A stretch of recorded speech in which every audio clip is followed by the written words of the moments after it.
Hey, Camden? Landen? Hey guys, it's Uncle David. I'm here today with a couple of my very best friends, Brian. Brian says hey. And my other best friend, the dinosaur. Now, he doesn't say anything, but if he did, I'm sure he'd say, it's really great to see you. Today I'm going to read some poems. In fact, every single poem from this book. It's called Polka Bats and Octopus Slacks. 14 stories by a guy named Calef. Now, he didn't just draw the pictures, he also wrote all the poems. It's one of my favorite books. Here's the table of contents, and of course, table of contents just means what's in the book. 14 stories. The first story is about a really strange guy. He has 4 arms and 4 legs. And the story is called Kansas City Octopus. Kansas City Octopus is wearing fancy slacks. Bell-bottom, just got 'em, $50 including tax. Red corduroy and boy oh boy they fit like apple pie. Multi-pocket snazzy trousers, custom made for octopi. Fantastic plastic stretch elastic keeps 'em nice and tight. Kansas City Octopus is looking good tonight.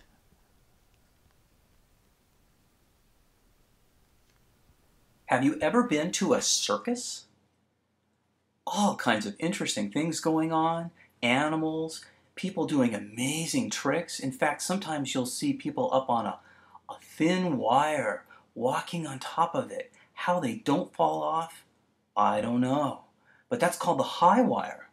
People go up on the high wire. This next poem is about a bunch of people at the circus on a high wire.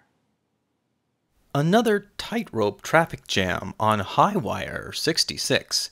50,000 acrobats rehearsing fancy tricks. The problem started down the wire. Some clown sat down to change a tire. It took some time to get it fixed on busy High Wire 66.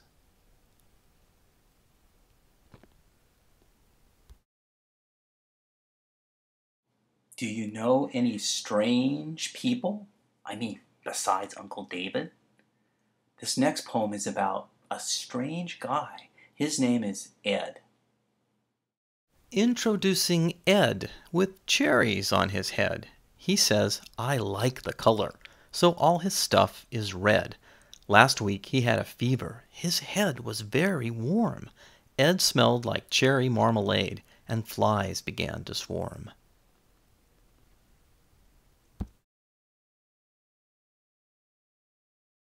Hey, I know. Let's go outside and make a snowman.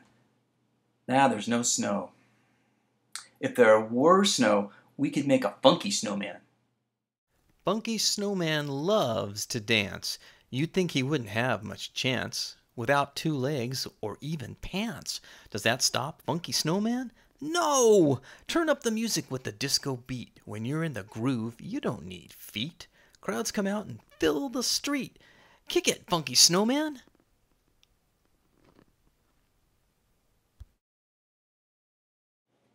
Do you like snails?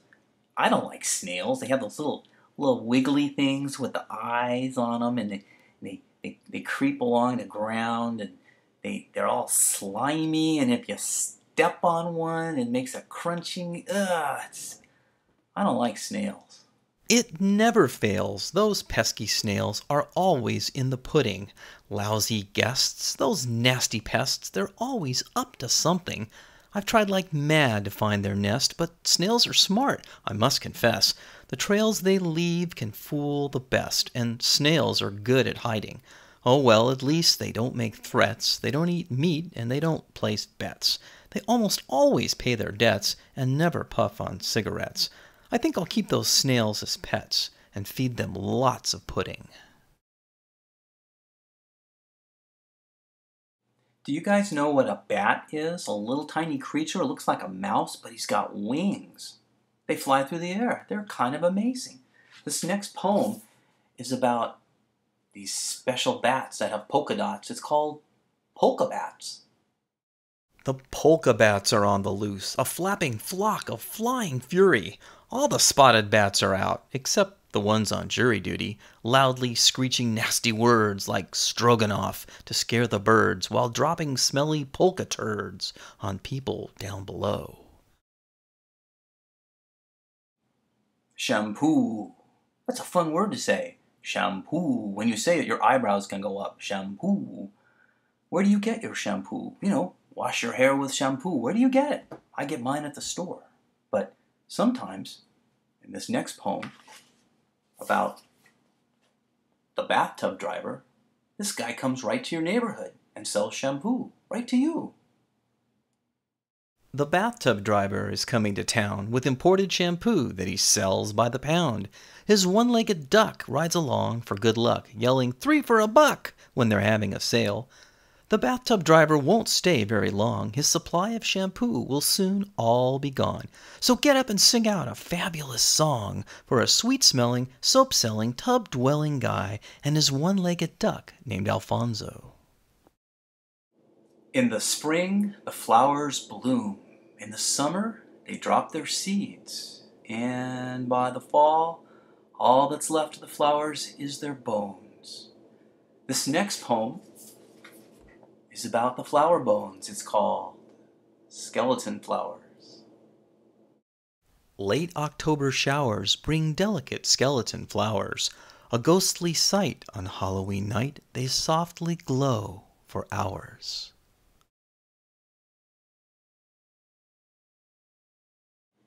Now, let's take a trip to a place you've never been before. It's called Clementtown.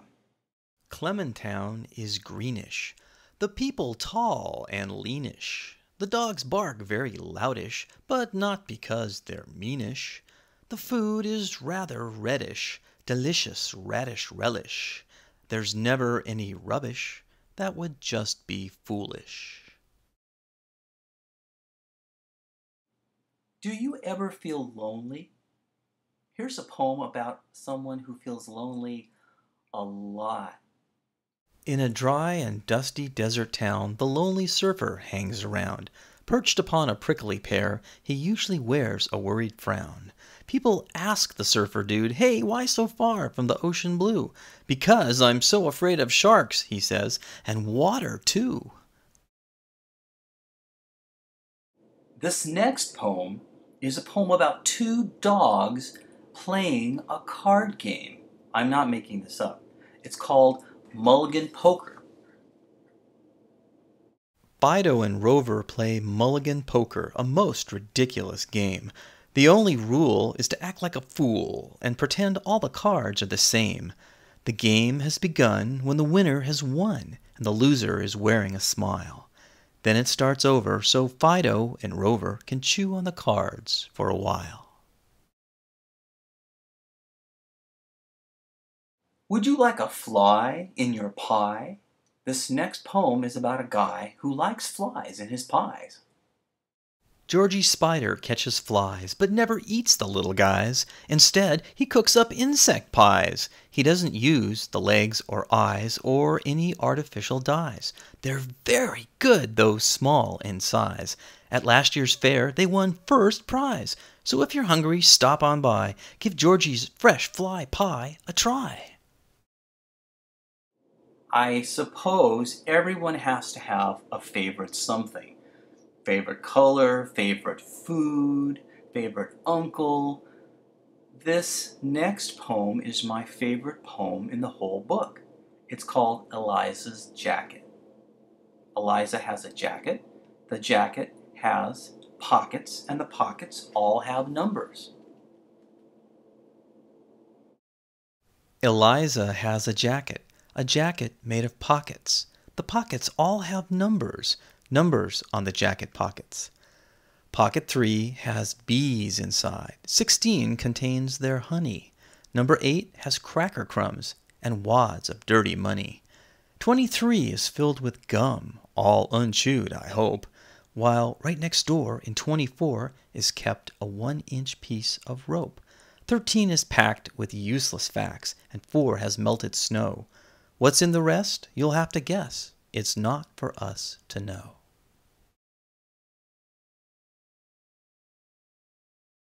Well, this is our last poem.